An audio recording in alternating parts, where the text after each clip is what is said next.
Hello, everyone. Welcome to the Name One Player podcast. My name is Nicole. I am your host, and I just want to say a huge thank you to every single person for tuning in today. I am so happy that you are here. If you are a returning listener, welcome back.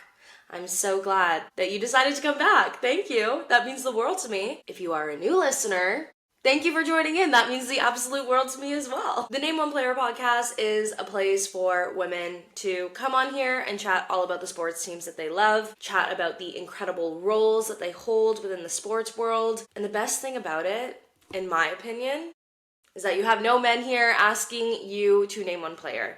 I promise that will never happen on the Name One Player podcast. I will get you to share a little story about a time that you may have been asked to name one player, but I promise you I will not ask you to name one player, even though that is the name of our show. Today, we have a little bit of a different episode, and I designed the Name One Player podcast as a place to interview women and talk to women about the sports teams that they love, because for a really long time, I felt like it was hard to find a space for women to do that without any judgment, and a place that it was just fun to do it all the time. Sometimes some people made it not very fun to talk about the sports teams that I loved. So my goal was to create a place where it was fun to talk about sports, to just get the gals together and talk about sports. And I absolutely love the community that we've created. It was never designed to be a podcast where I was just talking to you guys by myself. I really always wanted it to be a collaborative thing. However, I have done a few solo episodes. I guess I've done 3 so far. And today's the 4th. Today is a solo episode. And again, I've mentioned previously, I never really expected to do the solo episodes, but 2 things happened. 1, I actually kind of enjoyed it. Sometimes it is nice to just get my thoughts out to all of you. For any returning listeners, or for anybody who does listen to majority of the episodes, you do know that I do struggle with my introductions and conclusions, because sometimes I just talk so long in them. Like, really, you should see the amount that I edit out of just random, not gibberish, because you can understand what I'm saying. But it's just, and again, it's not irrelevant. See, now I'm just going on. I'm going on about nothing. So that's really what my introductions and conclusions are, because obviously I like to talk. So that was one. I did realize doing the solo episodes, they are fun sometimes. It is kind of nice to just sprinkle them in. The other thing is, the feedback that I got on the solo episodes, it seemed like you guys really liked them too. So thank you for all the kind words that I've ever gotten on any of the solo episodes, and the encouragement that, I should still continue with those episodes. I do promise that the Name One Player podcast will never be just me talking to you all the time. My absolute favorite part of the Name One Player podcast is meeting all of the incredible women that I meet. So that will never go away. I promise that will never go away. I will always interview women who work in sports and women who love sports. But I do think it will be fun to switch it up sometimes and add in the occasional solo episode.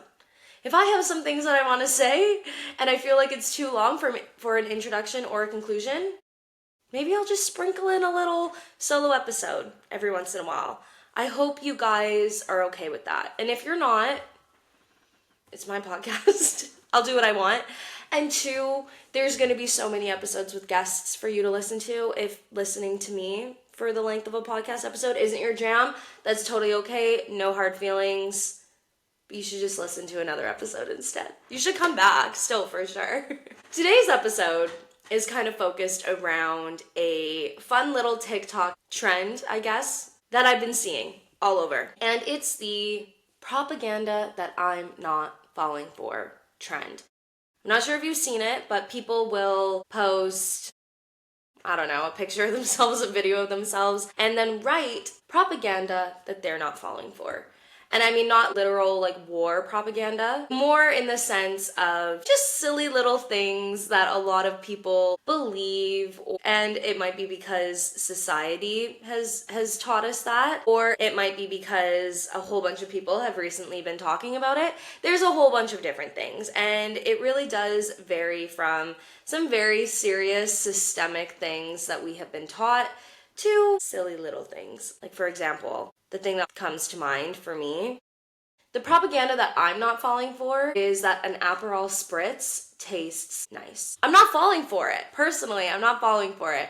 A sports related example would be that the propaganda that I'm not falling for, the Minnesota Vikings will never win a Super Bowl. I'm not falling for it. I know that they will win a Super Bowl. I know deep down in my heart that they will. I do not believe anybody who says that the Minnesota Vikings will never win a Super Bowl.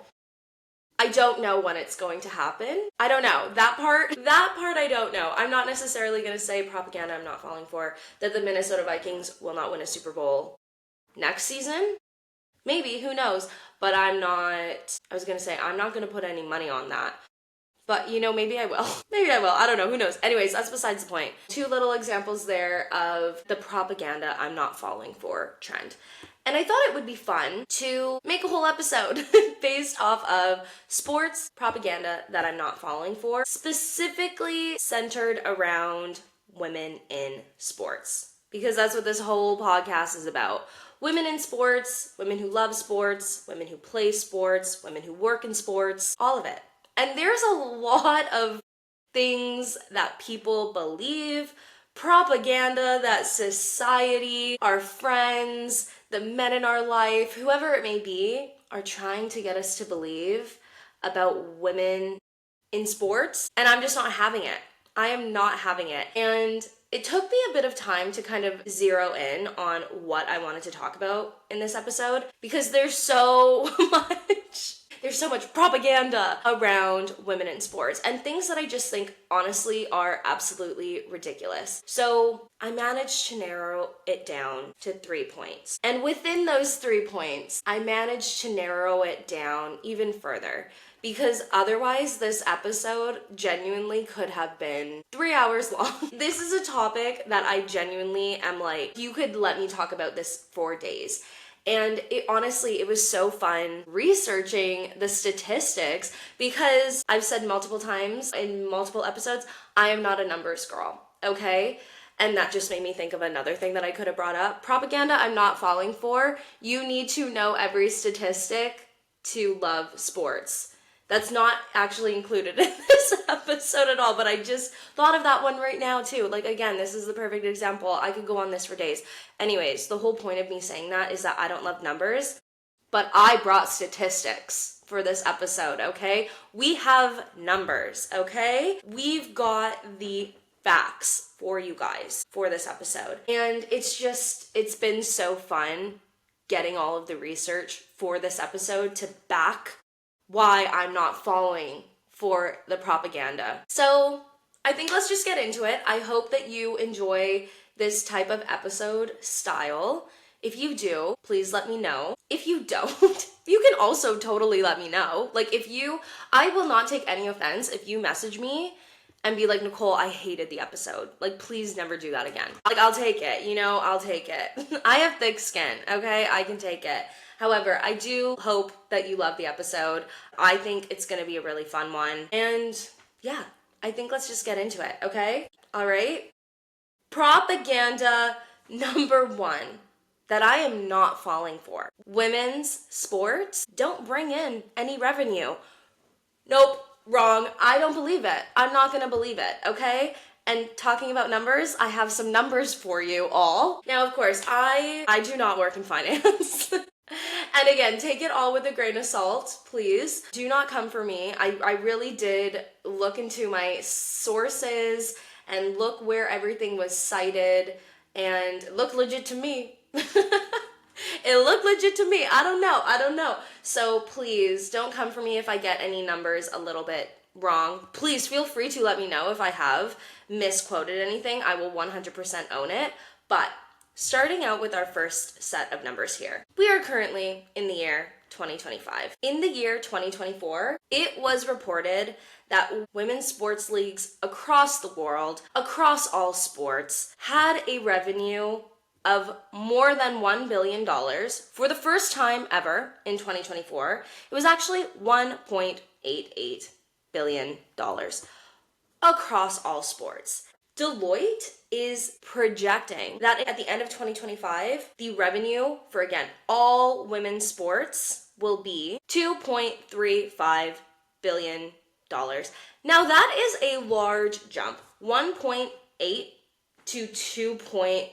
Let's round it up. 2.35. Let's round it to 2.4, okay? $2.4 billion. That's a major increase. And in all honesty, I am not going to look up the global revenue for men's sports because I do acknowledge that women's sports revenue is still going to be significantly less than men's sports. And if you want to make that the propaganda, women's sports brings in less revenue than men's sports, I'll believe that. But don't tell me that women's sports brings in no revenue. Don't tell me that it is bad for business for cities to have professional women's sports teams. That's just incorrect. I have a direct quote here from the head of Deloitte's Global Sports Group. His name is Peter Giorgio, and he quoted, "The stars are a part of it. I think you're also seeing a maturation of the industry itself to sort of support these stars and drive a lot of growth alongside of it." Now, again, like I said before, I could talk about every single women's sports league and talk about all the incredible stars in these leagues and talk about how they specifically are driving revenue for that league, for that sport, but I don't have enough time. I unfortunately don't have enough time because there are so many incredible women in so many incredible sports leagues on so many incredible sports teams that I just do not have enough time, okay?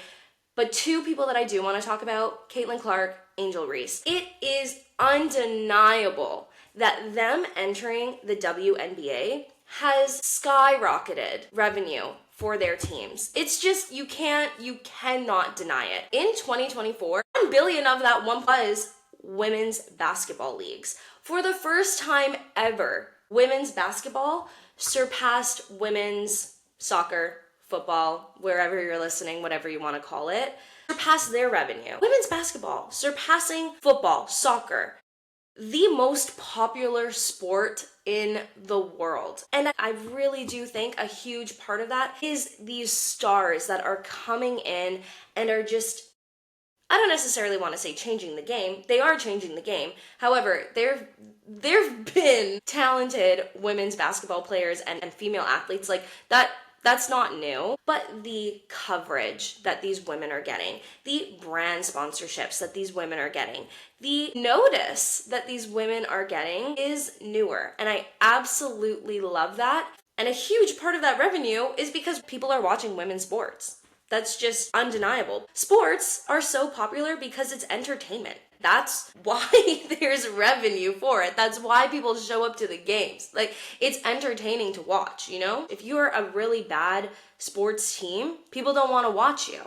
And I do think that that's honestly where a lot of the propaganda comes from, is that some people do think, and this really segues nicely, some delusional people do think that the quality of women's sports is just not good, so people don't want to watch it. That's not actually my second propaganda point, but that's a huge propaganda point that I am not falling for, that women athletes are not talented and that women's sports games are not electric, are not engaging. Incredibly, that you're not locked in when you're watching those sports games. That's just wrong. That's incorrect. I'm not falling for that propaganda.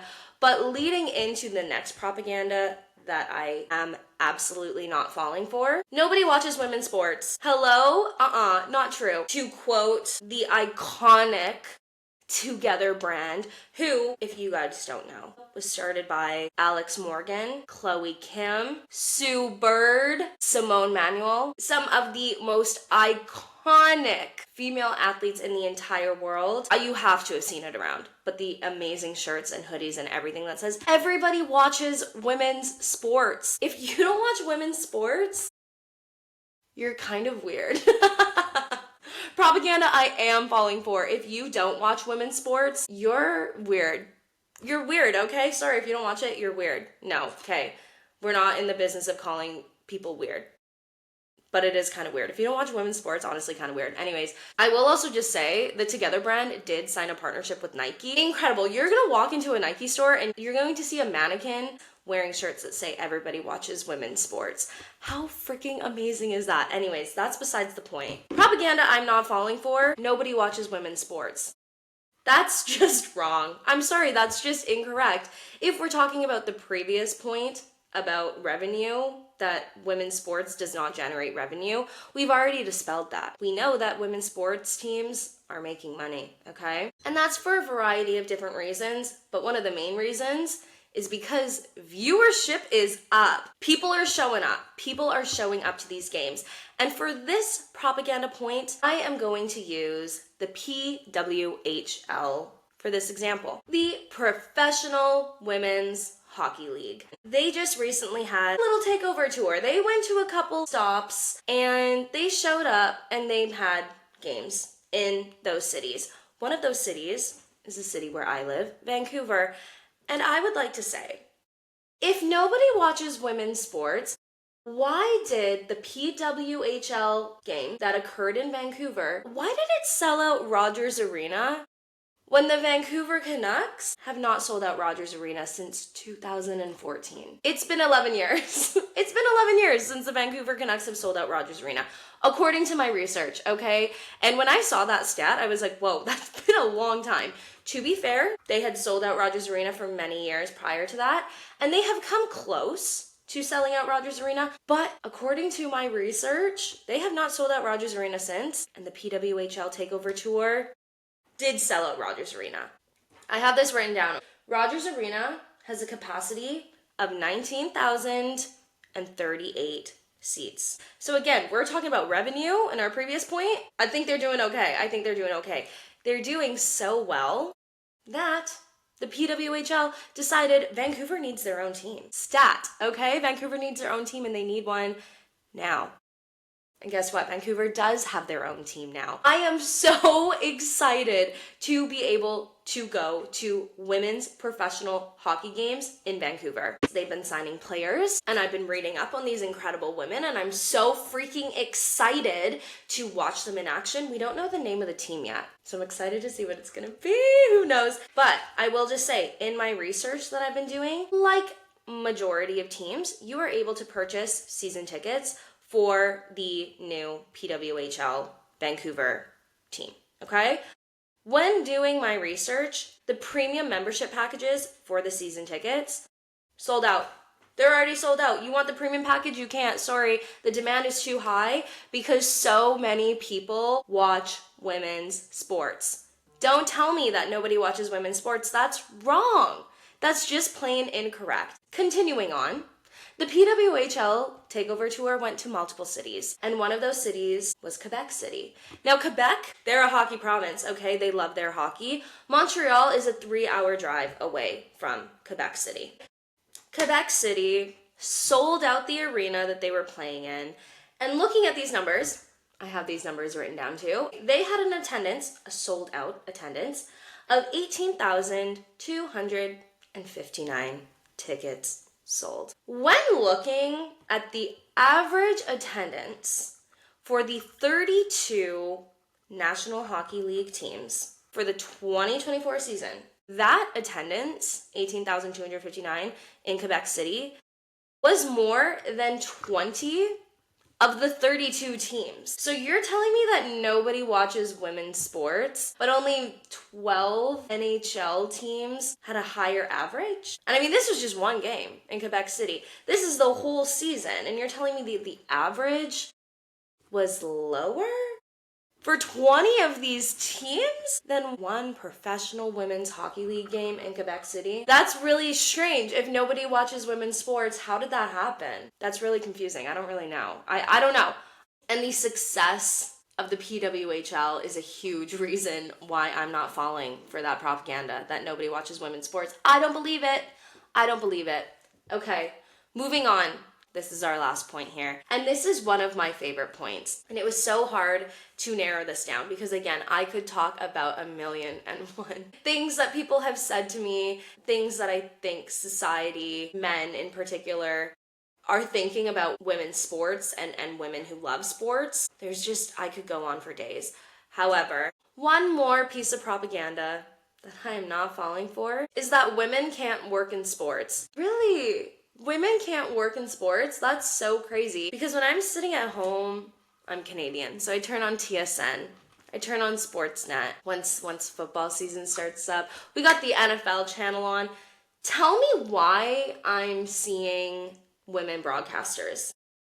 That's weird, right? If women don't work in sports, why do I see women sitting around a table talking about sports teams? Why do I see women like Mina Kimes? Why do I see Kay Adams? And why do I see so many more incredible women giving such insightful, funny, valid, statistically correct opinions on sports? That I don't understand. It just doesn't make sense if women don't work in sports. Seeing these women all across sports leagues, there's far too many for me to name, but it gives me such joy. Part of it does make me a little bit sad because I know the responses that they get a lot of the time are very different than the responses that men get. However, it just sets a fire underneath me of like seeing women on a national level, a worldwide level, talking about the sports that they love. You're kidding.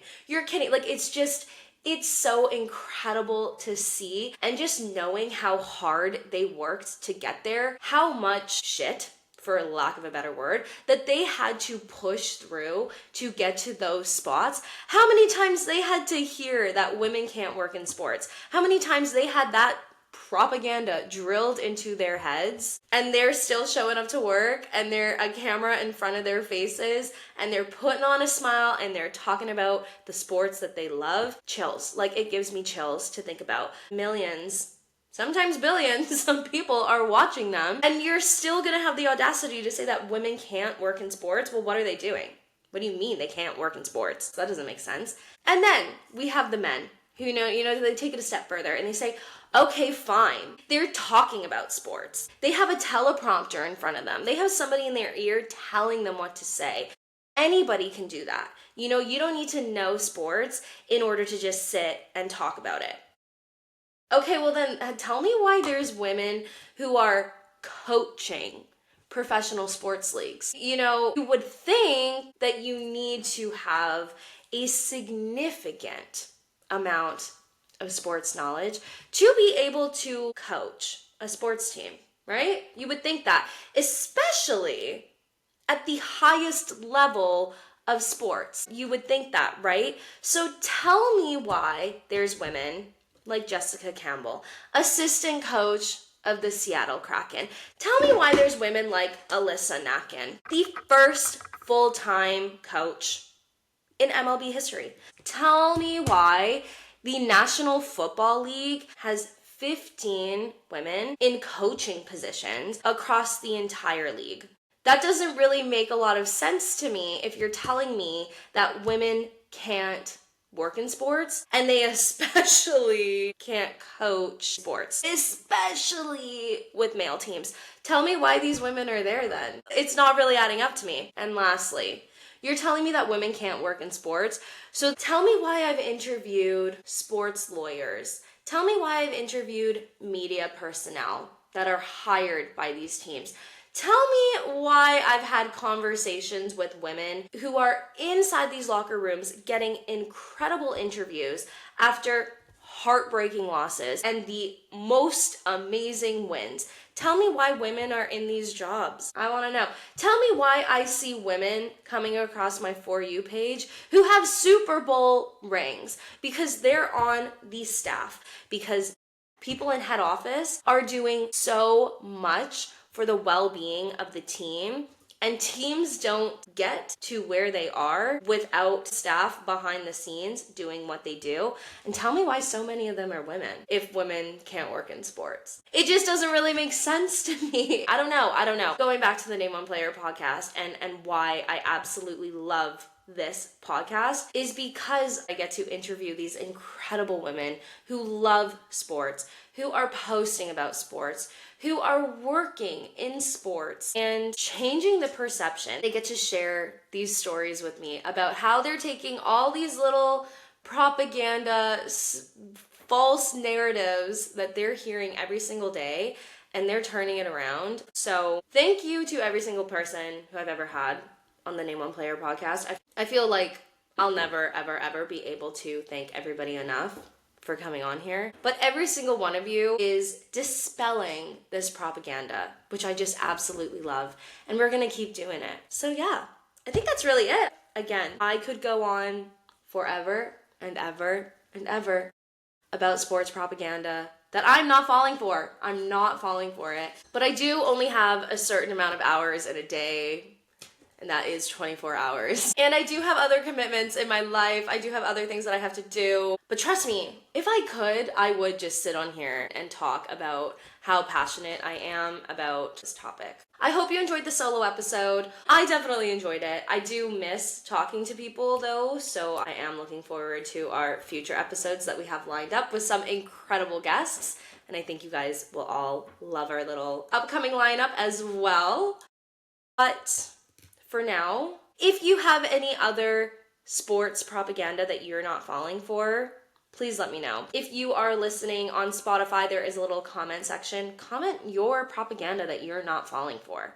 I want to hear it, okay? I have been slacking with posting on YouTube, but this episode will be on YouTube. So if you are listening on Spotify or Apple or any of the other podcast networks, head over to YouTube and type in Name One Player. You should definitely subscribe to the Name One Player podcast, and then you should comment below what propaganda you're not falling for, because I want to hear it. All right, everybody. Thank you so much for listening.